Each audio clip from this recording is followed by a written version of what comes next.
Assalamualaikum warahmatullahi wabarakatuh.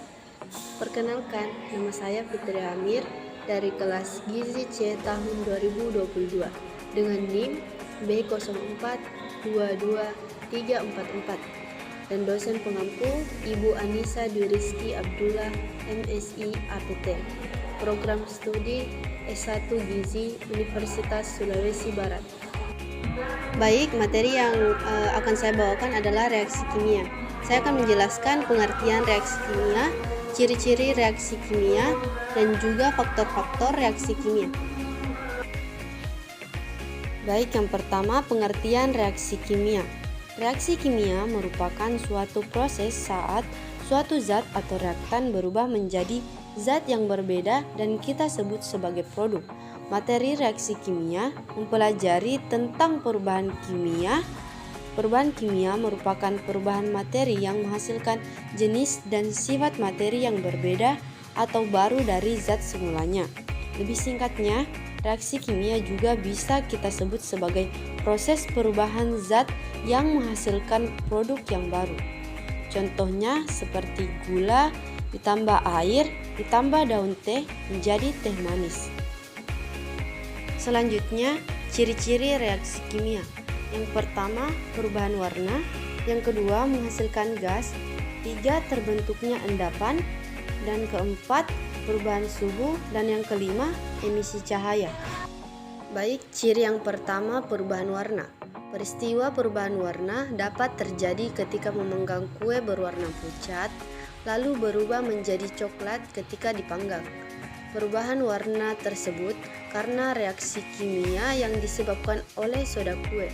Soda kue yang terdapat dalam adonan bereaksi asam, kemudian reaksi tersebut akan menghasilkan karbon dioksida menyebabkan adonan mengembang dan berubah warna. Dapat kita lihat seperti gambar di samping. Baik, ciri yang kedua adalah menghasilkan gas. Reaksi kimia yang menghasilkan gas merupakan reaksi antara logam magnesium dengan larutan bening asam klorida. Contohnya pada saat mendidihkan air. Reaksi tersebut menghasilkan gas hidrogen dan larutan magnesium klorida. Sedangkan gelombang gas yang dihasilkan ketika air mendidih tidak termasuk reaksi kimia karena tidak terjadi perubahan produk. Dapat kita lihat seperti gambar yang di samping. Baik, ciri yang ketiga, terbentuknya endapan. Endapan merupakan salah satu hasil produksi reaksi kimia yang terjadi ketika pencampuran larutan dan kemudian membentuk padatan yang tidak larut. Jika dibiarkan beberapa saat, maka padatan itu akan menumpuk ke bagian bawah tabung reaksi. Padatan inilah yang disebut sebagai endapan.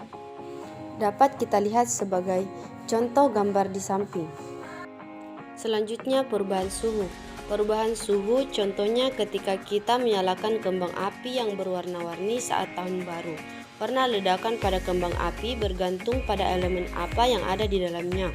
Semburan cahaya pada kembang api terbuat dari campuran bahan bakar oksidator, elemen penghasil warna, dan juga pengikat. Contohnya seperti gambar di samping ini. Baik, ciri reaksi kimia yang kelima yaitu emisi cahaya. Ada banyak reaksi yang menghasilkan cahaya. Salah satu contoh yang sering kita saksikan ketika membengkokkan light stick. Ketika light stick dibengkokkan, akan memulai reaksi antara hidrogen peroksida dan ester fenil oksalat yang menghasilkan emisi cahaya. Contohnya seperti gambar di samping. Selanjutnya, faktor-faktor reaksi kimia. Ada beberapa faktor yang mempengaruhi reaksi kimia. Yang pertama, konsentrasi reaktan. Laju reaksi berbanding lurus dengan konsentrasi reaktan. Secara teori, laju reaksi harus meningkat seiring dengan peningkatan konsentrasi karena laju tersebut berbanding lurus dengan frekuensi tumbukan.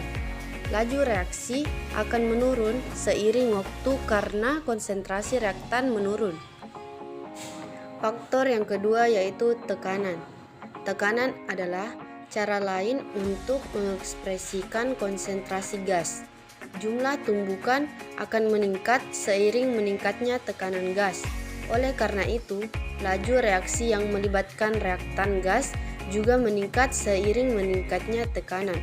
Namun hal ini tidak berpengaruh pada reaksi yang melibatkan reaktan dalam benda padat atau cair. Yang ketiga, suhu.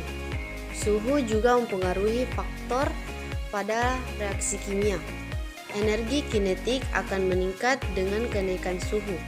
Maka dari itu, jumlah molekul dengan energi lebih besar dari energi ambang juga meningkat. Akibatnya, jumlah tumbukan efektif antara molekul reaktan juga akan meningkat. Namun, laju reaksi akan meningkat seiring dengan kenaikan suhu tidak selamanya benar. Reaksi tertentu seperti reaksi biologis yang dikatalisis oleh enzim dapat diperlambat dengan peningkatan suhu karena enzim dapat kehilangan aktivitasnya. Yang keempat, katalis.